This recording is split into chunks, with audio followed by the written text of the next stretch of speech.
Islamic video পেতে আমাদের চ্যানেলটি সাবস্ক্রাইব করুন।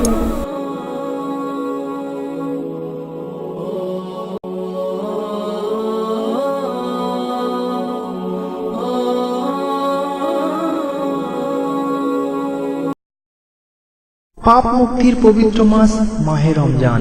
মাহে রমজান হলো মুমিনদের জন্য ইবাদতের বসন্তকাল। এই মাসে দিনে রাতে মুমিনের উপর অবারিত রহমতের বারিধারা বর্ষণ করেন আল্লাহ। তাই আপনার রোজাকে 6টি জিনিস থেকে হেফাজত করুন। নম্বর 1, আপনার চোখ এমন কিছু দিকে না তাকায় যাতে আপনার রোজার সওয়াব বা নেকি নষ্ট হয়ে যায়। যেমন কোনো পুরুষ যেন কোনো মহিলার দিকে না তাকায়।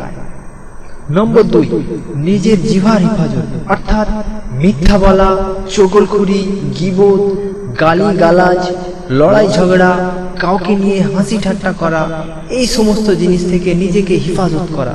নম্বর 3, কান, ওই সমস্ত কথা যা মুখ দিয়ে বার করা না যায়, ঠিক এইরকমই ওই সমস্ত কথাগুলিও কান দিয়ে শোনাও না যায়। নম্বর 4, হাত পা সমস্ত শরীরকে নাজায়েজ জিনিস থেকে বাঁচানো, যেমন কোনো হারাম জিনিসকে হাত দিয়ে না ধরা, পা দিয়ে গুনার কাজের দিকে না যাওয়া, এরকম পুরো শরীরকে হারাম ও নাজায়েজ কাজ থেকে বাঁচানো। নম্বর 5, হারাম জিনিস দিয়ে ইফতার অথবা হারাম টাকায় কেনা ইফতার না করা।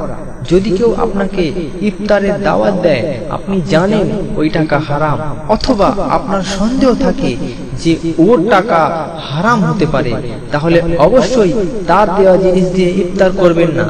নম্বর 6, ইফতারের পরে আপনি আপনার রোজার উপর গর্ববোধ করবেন না, বরং আল্লাহর উপর ভয় করুন। আপনার রোজা কিয়ামতের দিন আপনার মুখে যেন ছুঁড়ে না মারা হয়।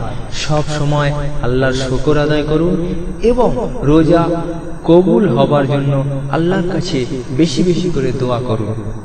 আমিন। ভিডিওটি ভালো লাগলে অবশ্যই শেয়ার করুন আর আমাদের চ্যানেলটিকে সাবস্ক্রাইব করতে ভুলবেন না।